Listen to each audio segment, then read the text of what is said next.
Muy buenas noches, mis amados hermanos, que el Señor les bendiga. Qué bendición podernos reunir nuevamente por este medio en este principio de semana, principio de mes, que espero que sea de bendición para todos ustedes. Antes de iniciar nuestra enseñanza el día de hoy, vamos a orar. Padre bendito, te damos gracias, Señor, por el privilegio que tú nos das, Señor, de poder escudriñar juntos tu palabra, Señor, y descubrir en ella, Padre, aquellas perlas que tú quieres darnos a cada uno de nosotros, lo que tú quieres revelar a nuestro corazón, Señor, como parte de nuestra necesidad del día a día. Señor, te damos gracias por el regalo de tu palabra, Señor, que amamos, valoramos, apreciamos, Señor, y que lo atesoramos en nuestro corazón y procuramos ponerlo por obra, Padre. Señor, en esta hora venimos delante de ti pidiéndote que tu Espíritu Santo nos guíe a toda verdad, nos enseñe tu palabra, revele, Señor, a nuestras vidas aquello que necesitamos, Señor, el día de hoy para seguir caminando y fortalecernos en ti, Señor, y en el poder de tu fuerza. Te pedimos que tu Espíritu Santo abra nuestro corazón, que sea como una tierra fértil para recibir la semilla de tu palabra y que produzca mucho fruto y fruto en abundancia también para la gloria de tu nombre. Asimismo, también te pedimos, Señor, que tu Espíritu Santo venga sobre cada uno de nosotros y rompa toda fortaleza, todo argumento falso, toda mentira que se esté oponiendo, Señor, al conocimiento tuyo y a la obediencia a tu palabra y por ende, Señor, a la vida abundante que tenemos en ti. Te lo pedimos, Padre, en el nombre precioso de Cristo Jesús y te damos a ti toda la gloria, la honra y la alabanza por lo que esta noche va a ser hecho en nuestras vidas. En el nombre de Jesús. Amén y amén. Muy bien, mis amados, bienvenidos a esta transmisión. Muchísimas gracias por su sintonía. Y el día de hoy vamos a iniciar el estudio de la carta de Santiago.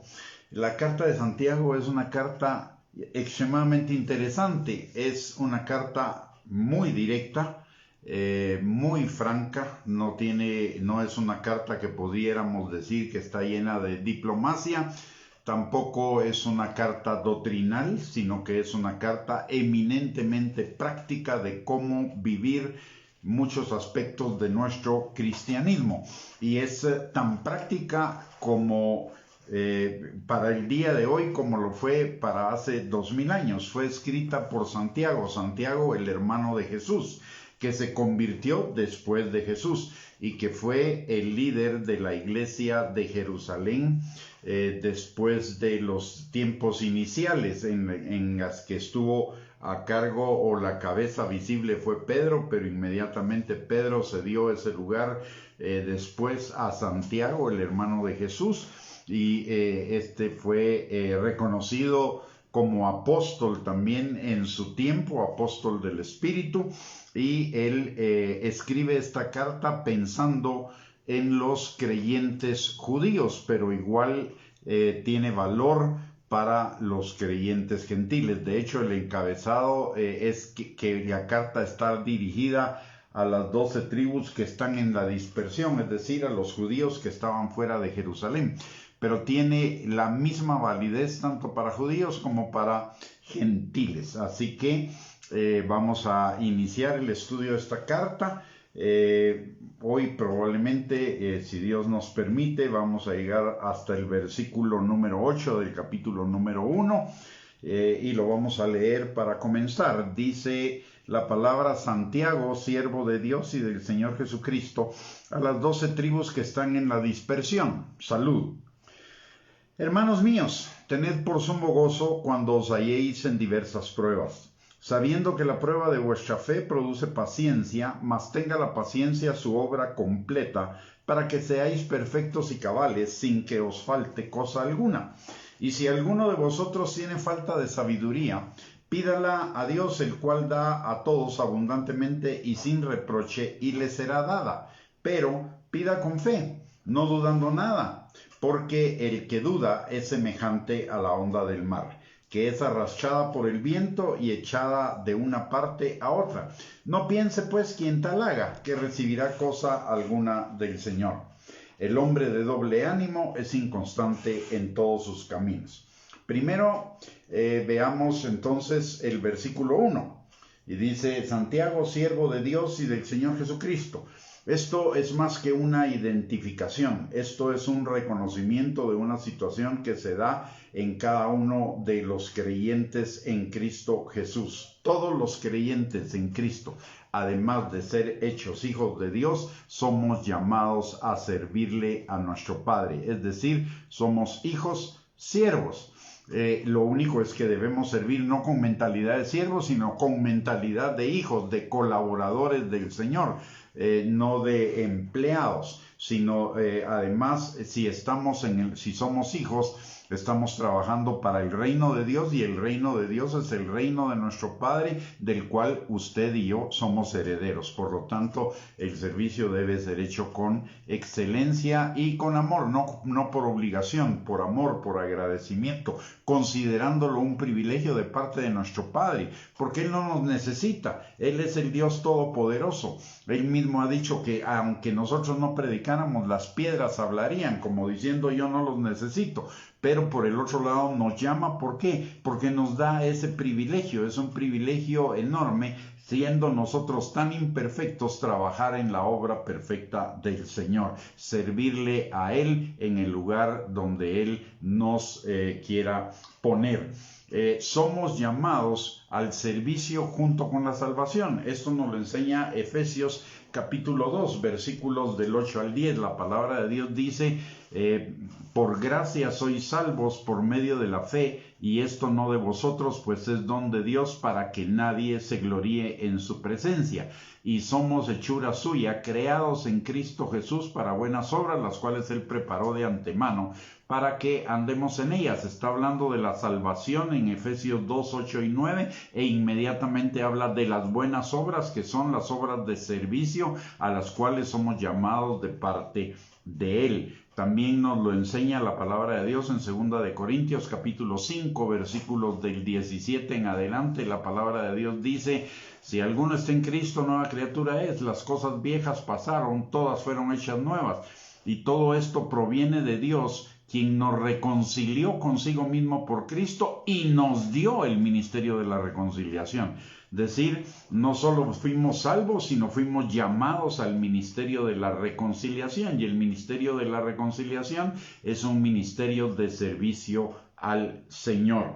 Desde el momento mismo de nuestra salvación, los dones que Dios por el Espíritu Santo ha determinado que necesitamos para la obra específica que Él nos ha llamado son activados. Y de eso nos habla la palabra en 1 Corintios capítulo 1, versículo 12. En el versículo del 4 al 11, la palabra nos enseña que todos recibimos dones. Ojo, todos. Los dones no son de unos cuantos privilegiados. Los dones son para todos, y todos tenemos más de algún don. No necesariamente los mismos, pero todos tenemos algún don.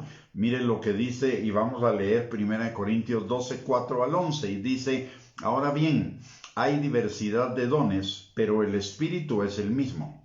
Y hay diversidad de ministerios, pero el Señor es el mismo. Y hay diversidad de operaciones, pero Dios, que hace todas las cosas en todos, es el mismo. Pero a cada uno le es dada la manifestación del Espíritu para provecho. Porque a este es dada por el Espíritu palabra de sabiduría, a otro palabra de ciencia según el mismo Espíritu, a otro fe por el mismo Espíritu, y a otro dones de sanidades por el mismo Espíritu, a otro el hacer milagros, a otro profecía, a otro discernimiento de espíritus, a otro diversos géneros de lenguas, y a otro interpretación de lenguas. Pero todas estas cosas las hace uno y el mismo Espíritu, repartiendo a cada uno en particular como Él quiere. Y aquí quiero hacer una aclaración. Notemos que dice que a cada uno le es dada la manifestación del Espíritu para provecho. ¿Para provecho de qué? Para provecho de aquella obra para la cual el Señor nos ha llamado, para esas buenas obras que Él preparó de antemano para que andemos en ellas. Número 1. Número 2. Es el Espíritu el que da los dones y el Espíritu viene a morar en nosotros desde el momento de nuestra salvación. Por lo tanto, el Espíritu Santo y los dones están en nosotros desde el momento de la salvación, de acuerdo al propósito y al plan que Dios tiene para cada uno de nosotros. Número 3. Aquí dice, por ejemplo, que a unos les es dado un don, a otros otro, a otros otro, a otros otro, y dentro de esos está incluido el don de lenguas. Hay una enseñanza principalmente en el lado pentecostal, o más bien en el lado pentecostal, que dice que si usted no habla en lenguas, usted no es lleno, usted no ha recibido el bautismo del Espíritu Santo. Eso no es cierto por dos razones, le voy a dar 3 razones por las cuales eso no es cierto y es una doctrina o es una enseñanza equivocada que le ha hecho muchísimo daño a muchísima gente que no tiene el don de lenguas, que ha pedido el Espíritu Santo, la llenura del Espíritu Santo y no ha recibido el don de lenguas. Vamos a comenzar por la primera evidencia. Así como en la palabra de Dios nos dice que algunos fueron bautizados en el Espíritu Santo y recibieron el don de lenguas, en otros casos no menciona que recibieron el don de lenguas, solo que recibieron el Espíritu Santo. Por lo tanto, no podemos hacer una conclusión de que ser bautizado en el Espíritu Santo es recibir el don de lenguas. De ninguna manera, porque la palabra de Dios no nos lo autoriza. Número 1. Número 2, la palabra de Dios aquí nos dice que unos reciben el don de lengua y otros reciben otros dones. Por lo tanto, tampoco podemos concluir que el bautismo del Espíritu Santo, la llenura del Espíritu Santo, implica el recibir el don de lenguas. Puedo recibir cualquier otro don. Y número 3, y la mayor evidencia en contra de esa enseñanza es que la palabra de Dios nos dice en Mateo capítulo 7, versículo 7, permítame, voy a ir a ese pasaje, Mateo capítulo 7, versículo 7, en adelante, dice la palabra, primero en Mateo, voy a ir hasta el versículo 11, dice, pues si vosotros siendo malos sabéis dar buenas dádivas a vuestros hijos, cuánto más vuestro Padre que está en los cielos dará buenas cosas a los que le pidan. ¿Esto qué significa? Si yo le pido al Padre que me llene del Espíritu Santo, el Padre no lo va a hacer, siendo esa una buena dádiva, número 1, y número 2, que yo necesito esa llenura del Espíritu Santo en mi vida para caminar en la obediencia a Él. Por supuesto que nos lo va a dar si lo pedimos. Y de hecho el pasaje paralelo a Mateo 7, que está en el versículo, creo que está en Lucas, dice exactamente eso, que si nosotros siendo malos damos buenas dádivas a nuestros hijos, cuánto más el Padre nos dará el Espíritu Santo si se lo pedimos. Por lo tanto, si usted no habla en lenguas, pero usted ha pedido el Espíritu Santo y lo ha pedido con fe, lo ha pedido con anhelo, y aunque no haya recibido el don de lenguas, usted es lleno del Espíritu Santo, más de algún otro don usted tiene, y eso se descubre o se evidencia en el servicio. Podemos recibir dones, diversos dones de sanidad, no es uno solo, porque hay dones de sanidad que es para una enfermedad específica o para algunas enfermedades o una familia de enfermedades o para varias enfermedades o para todas. Está el don de diversos géneros de lenguas. Esto pueden ser lenguas angelicales como también pueden ser idiomas terrenales. De hecho, los discípulos en Pentecostés no recibieron lenguas angélicas. Los discípulos en Pentecostés recibieron lenguas humanas porque los demás los oían hablar en sus propias lenguas. Por lo tanto, no son solo lenguas angélicas, sino pueden ser lenguas humanas aprendidas sobrenaturalmente por la obra del Espíritu Santo en nosotros. Y además también está el don de interpretación de lenguas, está el don de fe, el don de hacer milagros, el don de discernimiento de espíritus, el de profecía, etcétera. O sea, podemos, si usted, lo que debe quedar claro es que, porque hay mucha gente que ha pedido el Espíritu Santo, no habla en lenguas y se siente condenada. Deje toda condenación por fuera de su vida, porque ninguna condenación hay para los que están en Cristo, número 1. Número 2, deje de creer en la trampa del diablo, de que usted no recibió el Espíritu Santo porque no recibió el don de lenguas. Si usted lo pidió, el Señor se lo dio y usted lo recibió y tiene alguna manifestación del Espíritu Santo en usted, que evidencia que es lleno del Espíritu Santo. Por lo tanto, dejemos de creer mentiras y dejemos de compartir una enseñanza que no está plenamente respaldada por la palabra de Dios y que le ha hecho más daño que beneficio a un montón de personas en el cuerpo de Cristo. Si usted pidió el Espíritu Santo, sea pentecostal o no sea pentecostal, pero usted pidió la llenura del Espíritu Santo, el Espíritu Santo, Dios le dio, el Padre le dio la buena dádiva de ser lleno del Espíritu Santo, y usted tiene algún don que evidencia que es lleno del Espíritu Santo. Y los dones son infinitos. De hecho, el bautismo del Espíritu Santo es un bautismo para crecer en la obediencia a Cristo. Así que si usted está obedeciendo la palabra de Dios, está creciendo en la obediencia a la palabra de Dios, usted es lleno del Espíritu Santo. Y el Espíritu Santo le está ayudando precisamente en esa obediencia, en ese crecimiento a la obediencia. Regresando a lo de que todos somos llamados a servir al Señor, y hablamos de que todos recibimos dones sin excepción. En segundo lugar, todos los dones son igualmente parte del cuerpo de Cristo. Aunque yo no entienda cómo funcionan algunos o no esté muy de acuerdo con las manifestaciones de algunos de esos dones, eso no implica que ellos no sean del cuerpo de Cristo. Hoy, porque la gente no es como nosotros queremos, somos muy fáciles de llamar a la gente falso profeta, falso maestro o falso lo que sea. Somos baratos para eso, pero simple y sencillamente lo que sucede es que cada uno de nosotros, en primer lugar, tiene experiencias individuales y tiene dones individuales, y cada uno de esos dones determina una forma de interpretación de la realidad, una forma de percepción de la realidad. Por ejemplo, yo voy a poner así un ejemplo de 3 casos nada más. Una persona con el don de misericordia, hay un hermanito que está pasando por problemas de enfermedad, y este hermano con el don de misericordia lo que va a hacer es ponerse a orar, a interceder día y noche por la sanidad de este hermano.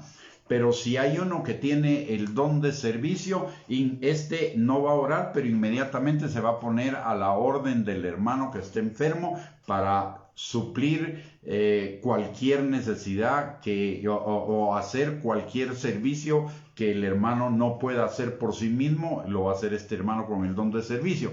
Pero si hay uno que tiene el don de dar, entonces este ni va a orar ni va a servir al otro, sino lo que le va a decir o lo que va a hacer es decirle al hermano que está enfermo: mire, hermano, cuánto necesita para su sanidad, cuánto necesita para su hospitalización, para sus medicinas, y yo lo voy a poner, porque tiene el don de dar. Entonces nosotros actuamos en la realidad de acuerdo a los dones que cada uno de nosotros tiene, y cada uno va a responder en diferente forma al mismo estímulo, digámoslo así, o a la misma situación.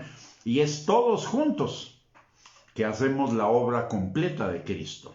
El que da, el que ora, el que sirve, el que enseña, etcétera, todos juntos hacemos completo la acción, porque somos un cuerpo. cada uno haciendo su parte, así como en una tarea específica los ojos hacen una parte, el oído otra, la boca otra, las manos otra, los pies otros, la cabeza otra, e igual funciona el cuerpo de Cristo. Por lo tanto, todos los dones son igualmente parte del cuerpo de Cristo y todos los dones son igualmente necesarios. Todos son necesarios, nos lo dice Primera de Corintios, en lo de que todos son igualmente parte del cuerpo de Cristo. Primera de Corintios 12, versículo 15 al 18. Primera de Corintios, capítulo 12, versículos del 15 al 18, dice la palabra: si dijera el pie, porque no soy mano, no soy del cuerpo, por eso no sería del cuerpo. Y si dijere la oreja, porque no soy ojo, no soy del cuerpo, por eso no será del cuerpo. Si todo el cuerpo fuese ojo, ¿dónde estaría el oído? Si todo fuese oído, ¿dónde estaría el olfato? Y esto es importante y lo debemos tener en cuenta por algo.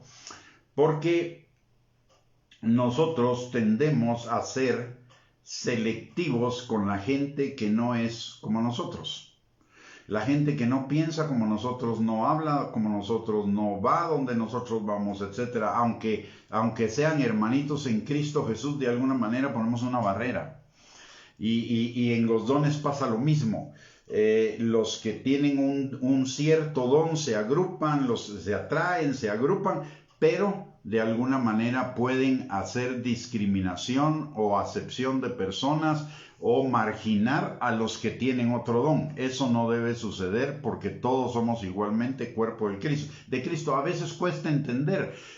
Yo entiendo y lo he vivido, por ejemplo, que a un pastor le cuesta entender a un profeta, porque tienen diferente don, diferente perspectiva y diferente llamado. El pastor es lleno de misericordia, pero de una misericordia que apapacha, que consiente, mientras que el profeta es lleno de una misericordia, pero que corrige, que confronta.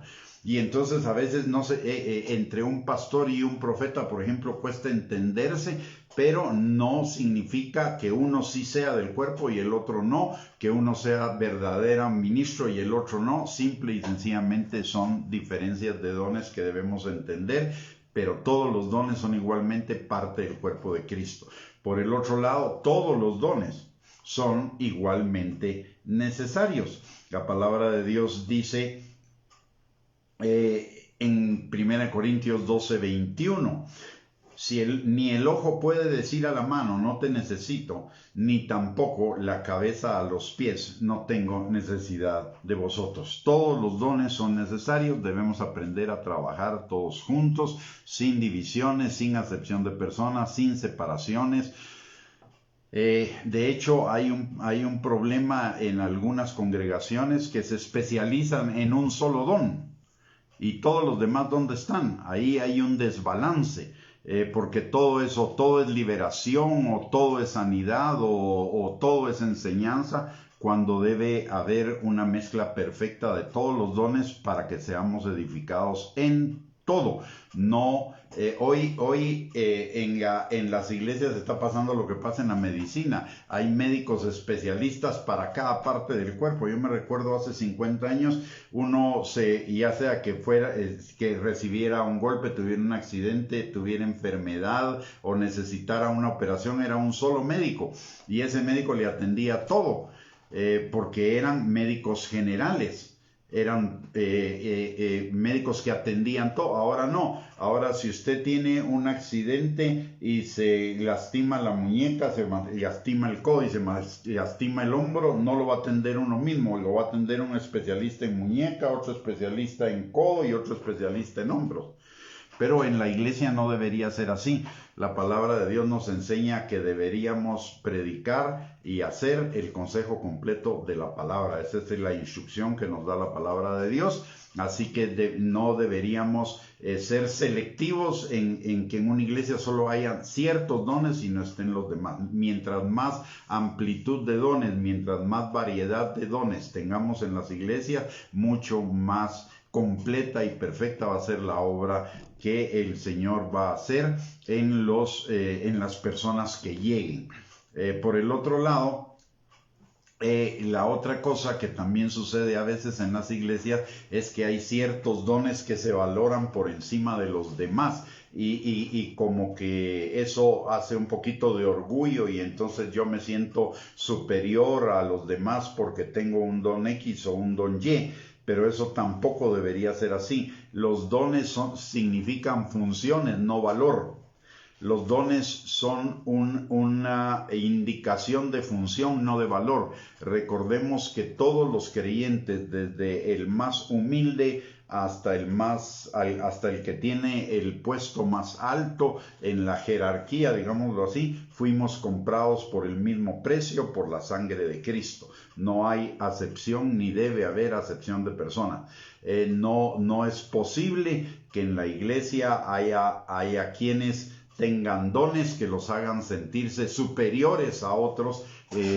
Simple y sencillamente eso no es posible y no debería ser así.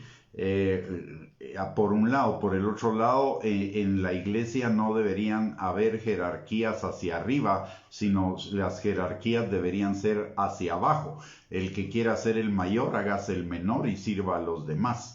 El que quiera ser el primero, hágase el último, sirviendo a los demás. Es decir, es una jerarquía invertida, no es una jerarquía ascendente como la del mundo. Muy bien, sigamos adelante. Cada uno, en función de esto que estamos viendo, de que todos somos llamados a servir al Señor, así como Santiago lo sirvió en una posición específica, cada uno de nosotros somos llamados a servirlo. Cada uno de nosotros necesitamos asumir esa posición de servicio para la cual el Señor nos ha capacitado. Y aquí quiero decirle varias cosas. La primera es que usted puede servir. El hecho de servir en la iglesia no nos exime de servir en ningún otro lado. Es decir, hay dos lugares de servicio, uno es la iglesia y otro es el mundo secular. En lo eclesiástico, pues obviamente ahí ya tenemos muy claro esto, pero en lo secular tenemos una posición de servicio que desarrollar en medio de la familia, del matrimonio, del trabajo, del vecindario y de la ciudadanía. Necesitamos asumir esos puestos de servicio, porque hay quienes son excelentes servidores en la iglesia, pero en su casa no mueven un dedo. Cuando nuestras posiciones en la familia son posiciones de servicio también. Entonces necesitamos aprender. La iglesia es una buena escuela de servicio, pero no es el único lugar donde servir. La iglesia nos enseña a servir, pero nuestro lugar de servicio está en la iglesia, está en la familia, en el matrimonio, en el trabajo, en el vecindario y en la nación, en la ciudadanía. Cada uno dependiendo de los énfasis que Dios vaya marcando en su vida particular, pero todos debemos servir en todo. Cuando no servimos, estamos creando un vacío. Y le voy a explicar algo, y se lo voy a demostrar tangiblemente.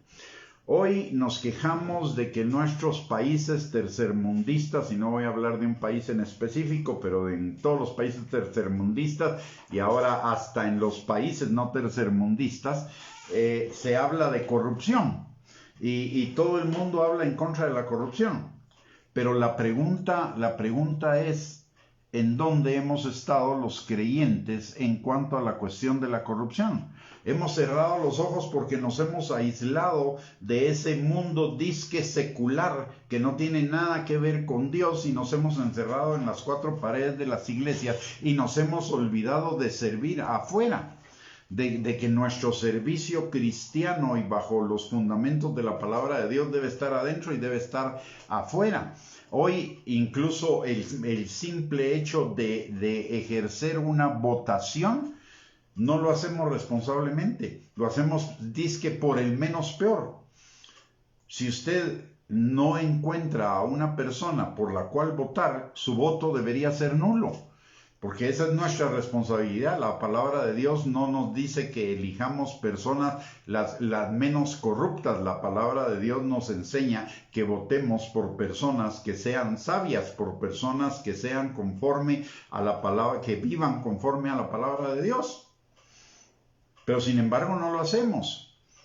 Es porque no hemos aprendido nuestra responsabilidad de servicio. Tenemos una responsabilidad de servicio frente a la nación.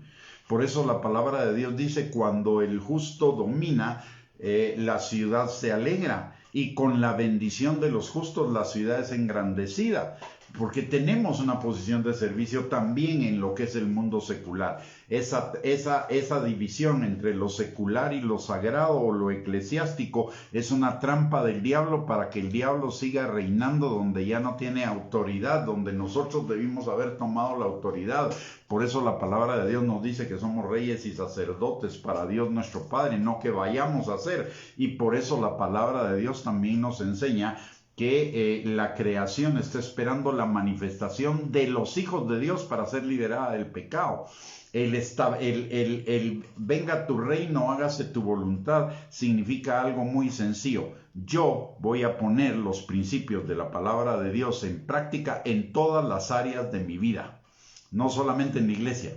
Hay quienes son excelentes creyentes, y conozco algunos de ellos, excelentes servidores en la iglesia, pero como patronos son iguales que un impío en la calle.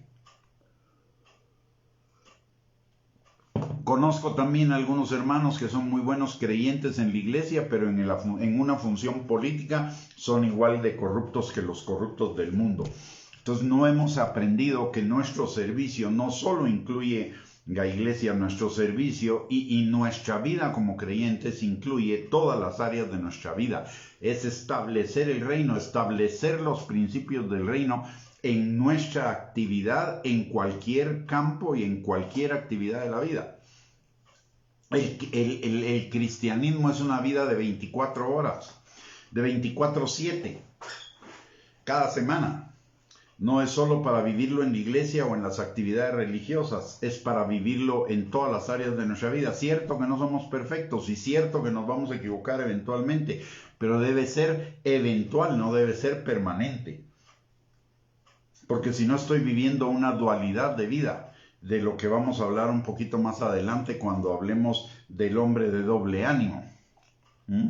Pero por de pronto debemos tener claro que somos llamados a servir al Señor en cualquier área, en cualquier instante de nuestra vida, y donde estemos somos llamados a servir al Señor poniendo por obra los principios de la palabra de Dios en ese lugar y en esa situación y en ese momento.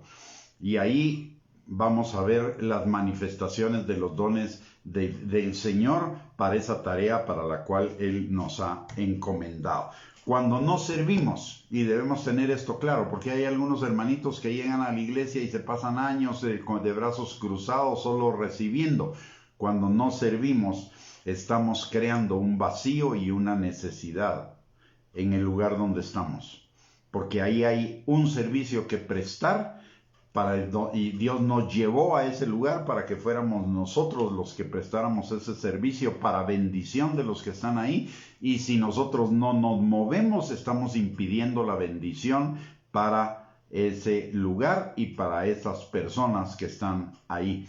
Por lo tanto, todos nosotros deberíamos, la vida de servicio es parte de la vida cristiana, es parte del 24/7, servir en todo lugar, en toda circunstancia, en todo momento, y a cualquier persona que tengamos enfrente y tengamos la oportunidad de servirla. Muy bien. Una vez después de dejar establecido que somos hijos siervos, vamos a pasar a los siguientes 2 versículos. Dice la palabra, en realidad los siguientes 3, de Santiago 1, 2 al 5. Dice la palabra: hermanos míos, tened por sumo gozo cuando os halléis en diversas pruebas, sabiendo que la prueba de vuestra fe produce paciencia. Mas tenga la paciencia su obra completa, para que seáis perfectos y cabales, sin que os falte cosa alguna. Mire, en este pasaje, comencemos por ¿Qué significa tener gozo en medio de las pruebas? Hay una diferencia entre gozo y alegría o felicidad. El gozo es un fruto, es un sentimiento producido por el Espíritu Santo que habita en nosotros. Es parte del fruto del Espíritu. Gálatas capítulo 5, versículos del 22 al 23. Es una parte del fruto del Espíritu que sigue al amor y anticipa la paz. ¿Por qué sigue al amor?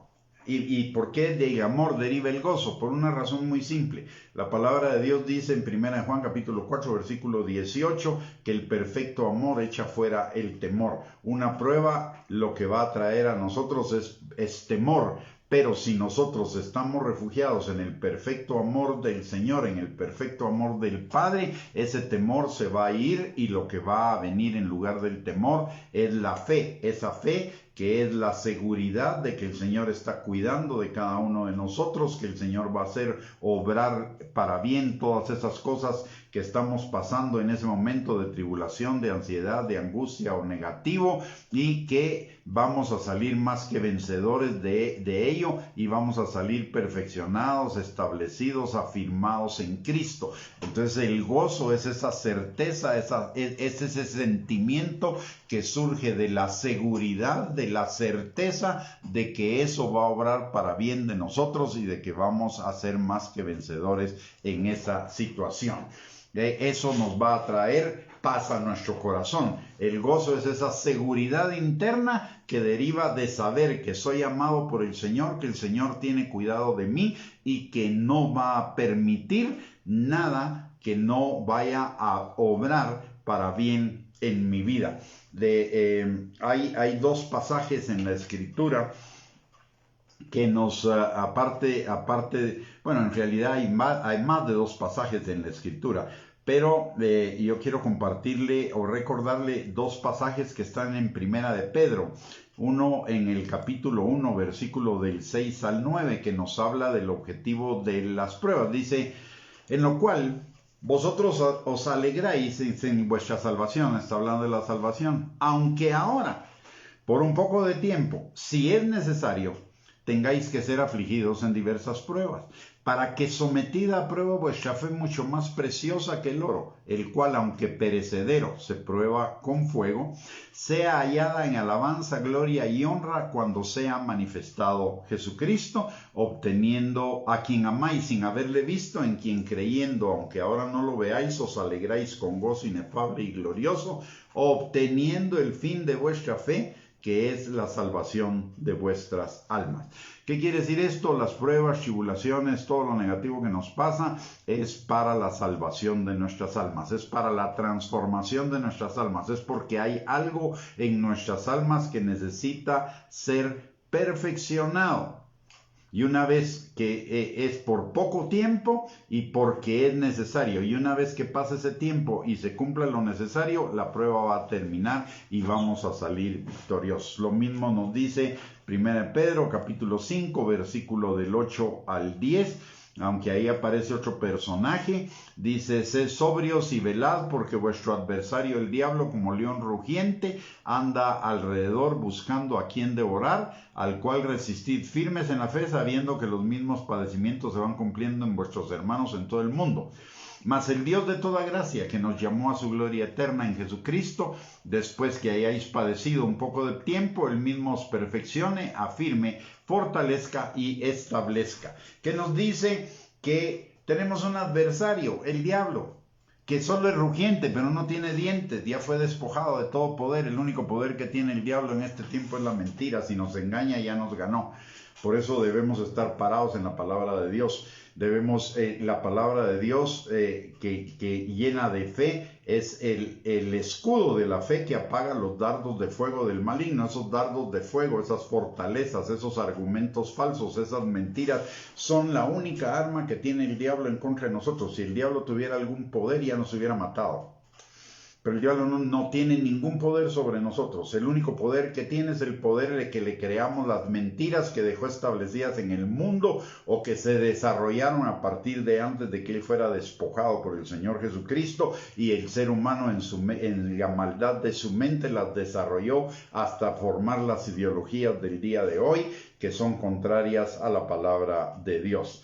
Pero es un león que solo ruge, pero no puede morder, no tiene dientes, ya le quitaron los dientes. Es un infeliz diablo y es un pobre diablo despojado de todo, que no me va a hacer daño a menos que yo permita que me haga daño a través de sus mentiras. Por lo tanto, necesito pararme en la fe. Y eso es exactamente lo que dice este pasaje. La alegría, solo voy a regresar a eso de parados en la fe, en la palabra de Dios, en la verdad. Pero antes déjenme decirle, el gozo, hablamos de que el gozo era un sentimiento producido por el Espíritu Santo en nuestro interior, mientras que la alegría es una reacción externa producida por un hecho externo, temporal. Por eso la alegría es temporal, la felicidad es temporal, el gozo es permanente, porque la alegría y la felicidad dependen de lo externo y lo externo es pasajero. Obviamente, contrario al gozo, por lo general la alegría y la felicidad no van a estar presentes en las pruebas, porque ellas sí dependen de lo temporal, mientras que el gozo depende de lo eterno. Ahora vamos a ver lo de la prueba de nuestra fe. Las pruebas siempre vienen en contra de nuestra fe. ¿Y qué es la fe? La fe tiene varias perspectivas que necesitamos conocer, o varios elementos. El primero de esos elementos es la certeza, la convicción de que Dios es quien dice ser y de que Dios hace lo que dice que va a hacer. Por eso la palabra en Marcos capítulo 11, versículo 22 nos dice que tengamos fe en Dios. Es en la persona de Dios y en lo que Dios va a hacer. Es también fe en su soberanía y en su omnisciencia. ¿Qué significa esto? Es que vamos en medio de la prueba, vamos a dejar que Dios obre como Él quiera. No vamos a meter nuestras manos, no vamos a manipular las circunstancias, no vamos a tratar de controlar las cosas, sino que vamos a dejar que Dios sea Dios en medio de la circunstancia, y solo vamos a hacer aquellas cosas que Dios nos guíe, porque Dios está trabajando soberanamente en medio de la prueba para bendecirnos. Cuando yo meto las manos y no dejo obrar a Dios, estoy perdiéndome la bendición que Dios quiere sacar de esa prueba en mi beneficio. Entonces necesito, la fe es probada también en si no voy a meter mis manos en lugar de dejar que Dios opere. Cuando yo meto mis manos, lo que estoy dejando es de creer en el Señor. ¿Por qué? Porque le estoy diciendo, tú no sabes lo que es mejor para mí, yo sí sé y yo lo voy a hacer, en lugar de permitir que Él lo haga. Ahí mi fe está siendo probada en la convicción de quién es Dios y qué hace Dios. Número 1. Número 2, la fe prueba mi obediencia. Si la prueba es de mi fe, la prueba va a probar mi obediencia. Hebreos 11:8 dice, por la fe Abraham obedeció. O sea, la fe me lleva a la obediencia. En medio de la prueba, la carne nos va a sugerir seguir nuestros propios caminos y resolver la situación por nuestros propios medios, y esto es desobedecer la palabra de Dios, o bien tomar atajos, o ir en contra de la obediencia a la palabra, y todo ello nos va a traer consecuencias. Al principio aparentemente placenteras, ¿verdad? Porque lo temporal, vamos a salir del rollo temporal. Pero al final van a ser placenteras para la carne, pero van a ser desastrosas para nuestra vida espiritual. Por ello, en la ¿cómo se llama? En la prueba necesitamos mantenernos firmes. en la palabra de Dios. Recordemos que la prueba siempre va a probar nuestra fe y nuestra obediencia, ¿ya? Por ejemplo, una situación económica. Puede venir un momento de apretura económica en mi vida y en ese momento la prueba de mi fe va a ser que alguien me va a proponer un negocio no legítimo, donde puede haber corrupción o evasión de impuestos o sobreprecios o cualquier cosa así. Suele suceder. Ahí va a probar mi fe en Dios, si Dios es mi suplidor o no. Si yo estoy confiando en Dios, y algunos todavía espiritualizan el pecado, ¿verdad? Yo me recuerdo de un caso de un hermanito que trabajaba en el gobierno y que como parte de su trabajo, pues obviamente estuvo metido en cuestiones de corrupción. Y él hablaba de la bendición de Dios en ese trabajo, por lo que estaba recibiendo por la corrupción. En ese momento parecía bueno, pero al cabo del tiempo fue a parar preso por la corrupción. Así que debemos tener cuidado. Las pruebas siempre son sobre nuestra fe. ¿Sí? Las pruebas siempre son sobre nuestra fe. Alguien nos hace un daño, inmediatamente la sugerencia es vengate. Pero ¿qué es lo que dice la palabra de Dios? Mía es la venganza, déjenmela a mí. Entonces, la prueba siempre va a probar nuestra fe, nuestra obediencia a la palabra de Dios. Perdón. La permanencia firme en la fe va a traer como resultado el desarrollo de la paciencia. ¿Y la paciencia qué es? Es esperar con paz en nuestro corazón y ciencia, sabiduría. ¿Y sabiduría en qué? En la palabra de Dios. Dentro de un momento vamos a hablar del tema de la sabiduría si nos da tiempo. Pero la sabiduría es creer en la palabra de Dios, ponerla en práctica. Y la paciencia es paz y ciencia con sabiduría.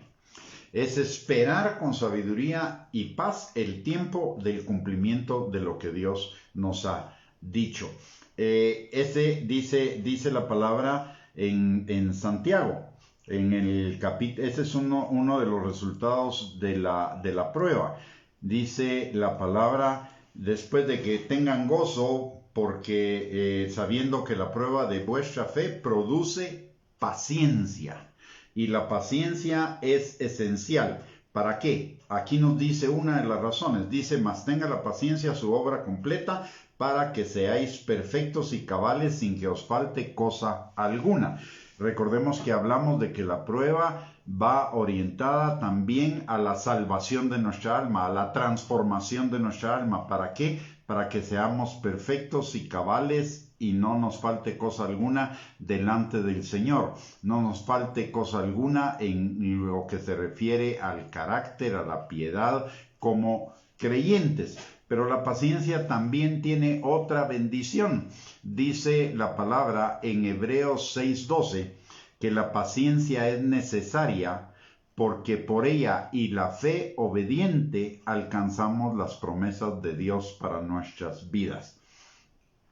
O sea, notemos también entonces, si el resultado de la prueba es la paciencia y la paciencia es necesaria para ver el cumplimiento de las promesas de Dios, la prueba también es una trampa del diablo para sacarnos de la paciencia, para que hagamos las cosas por nuestras propias manos, de tal manera que nos perdamos la obediencia al Señor. En la fe, en la prueba, el diablo va a tratar de venirnos a robar, matar y destruir la fe y la obra del Señor en nuestras vidas, para llevarnos otra vez de regreso a la carne y por lo tanto a la falta de bendición. Entonces no debemos dejar que eso suceda. Dice la palabra en Apocalipsis 14:12, dice algo también interesante. Dice: que la paciencia de los santos hace o es el motor detrás de que ellos guarden los mandamientos de Dios y la fe en Jesús. Entonces la paciencia nos ayuda a la obediencia, la paciencia nos ayuda al perfeccionamiento y la paciencia nos ayuda para obtener las bendiciones del Señor. Por eso cuando estemos en una prueba tengamos gozo y pongamos nuestra mirada en el Señor, no en lo terrenal. Lo terrenal es temporal, lo de Dios es eterno. Y puesta la mirada en Jesús, el autor y consumador de la fe. Así que, y si nosotros ponemos nuestra fe en el Señor, permanentemente vamos a vivir en victoria. No veamos el mundo, todo lo del mundo es temporal, es pasajero, pero las cosas del Señor son eternas. En esta vida somos extranjeros y peregrinos, no deberíamos caminar con un equipaje ligero, no deberíamos estar arrastrando más cosas de las que podemos sobrellevar, porque todo lo que aquí cargamos, aquí se queda. Lo único que nos vamos a llevar es los tesoros que hayamos hecho para el cielo. Entonces debemos poner nuestra mirada en el cielo, no en las cosas terrenales. Ahora pasemos al siguiente versículo, una vez que vimos el porqué del gozo de la prueba, que para el mundo puede parecer una locura, ¿va? ¿Cómo voy a estar con gozo en medio de la tribulación, de la tormenta? Puedo estar con gozo en medio de la tribulación y en medio de la tormenta porque sé quién va conmigo.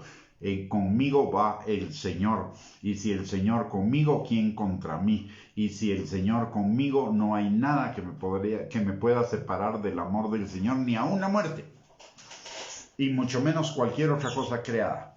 Así que puedo ir confiado en medio de la tribulación, en medio de la prueba, en medio de los problemas, porque conmigo va el Señor.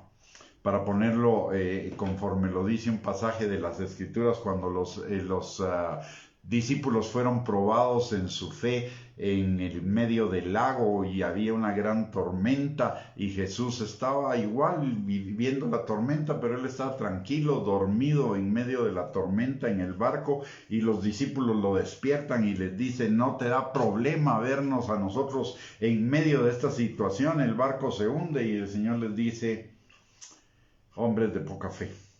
Se levanta, calma la tormenta y nada pasa. Si el Señor va en mi barca, no tengo nada que temer. Amén. Muy bien. Bueno, no nos va a dar tiempo de de ver el versículo 5, lo dejaremos para el próximo miércoles, del versículo 5 en adelante.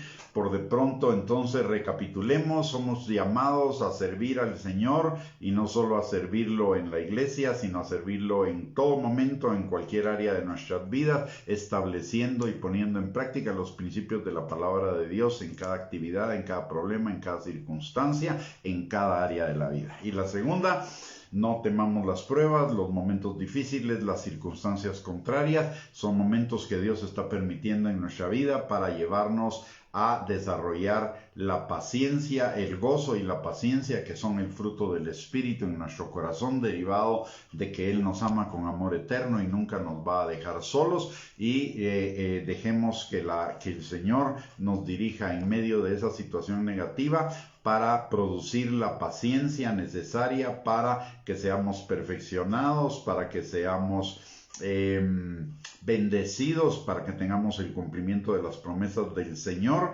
y para que crezcamos en la obediencia a la palabra. Muy bien, mis amados hermanos, hemos llegado al final de esta transmisión. Muchas gracias por acompañarnos, una bendición vernos por este medio, y si esta enseñanza fue de bendición para su vida, por favor compártala con sus contactos en las redes sociales, y les recuerdo que tenemos a su disposición para edificar su fe una página de internet que se llama el link es www.reyesysacerdotes.net, y la otra es el canal de YouTube donde se guardan todas estas enseñanzas, que es @Gustavo Bianchi. Ahí va a encontrar infinidad de recursos para poder edificar, afirmar, confirmar y perfeccionar su fe. Así que no tienen ningún costo, así que le invitamos a visitar esos dos recursos y hacer uso de ellos lo más que se pueda. Por el otro lado, les recuerdo, tenemos nuestra próxima reunión el próximo miércoles.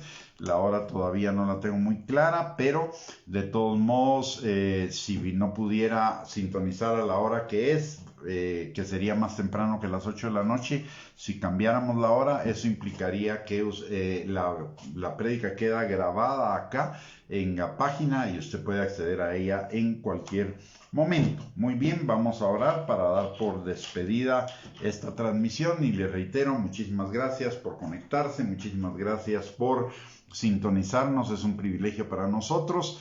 Y vamos a orar. Padre bendito, te damos gracias, Señor, en el nombre poderoso de Cristo Jesús, por tu palabra y por lo que tú hayas sembrado en nuestros corazones en esta noche, Señor, en relación al servicio y en relación, Señor, a las pruebas, dificultades y tribulaciones que pasamos, Señor.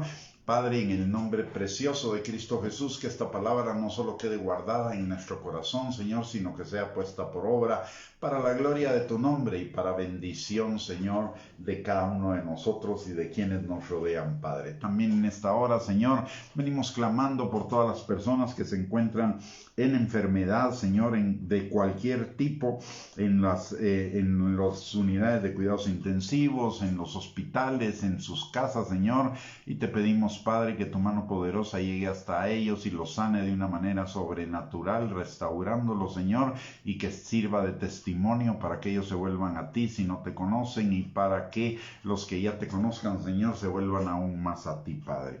También te pedimos, Señor, por los que no tienen empleo, que tú les proveas, Señor, y que tú proveas alimento en la mesa de la viuda, del huérfano, del menesteroso, del desnutrido, Señor, que no falte en su mesa un alimento para esta noche, Señor, y para el día de mañana. Padre, también te pedimos en el nombre precioso de Cristo Jesús que tu mano poderosa esté sobre cada uno de nosotros y los nuestros, Señor, sanando al que esté enfermo, restaurando al que esté quebrantado, Señor, liberando al que esté cautivo o preso en cualquier mentira, argumento o razonamiento falso del diablo, Señor, que le esté impidiendo acercarse a ti y obedecer tu palabra, Padre. Te pedimos también, Señor, que tu Espíritu Santo con lazos de amor atraiga a todos, a cada uno de nosotros y a todos los nuestros, Señor, a una más íntima y mayor relación contigo, Padre. En el nombre precioso de Cristo Jesús también te pedimos que tú suplas toda necesidad conforme a tus riquezas en gloria en Cristo Jesús y que, Señor, bendigas esta noche con descanso y el día de mañana y el día miércoles, Señor, que sean días de bendición, días productivos, Señor, en los cuales todo lo que hagamos sea para la gloria tuya y para bendición, Señor, de nosotros y de quienes nos rodean. Te lo pedimos todo, Padre, en el nombre precioso de Cristo Jesús. Guarda a cada uno de mis hermanos y hermanas, Señor, en el nombre precioso de Cristo Jesús. Te lo pedimos. Amén y amén. Muy bien, mis amados hermanos, que el Señor les bendiga, que tengan una linda noche. Les mando un abrazo a todos y primeramente Dios, el próximo miércoles volvemos a conectarnos para seguir con la enseñanza de la epístola de Santiago. Un abrazo y bendiciones para todos. Que tengan una linda noche.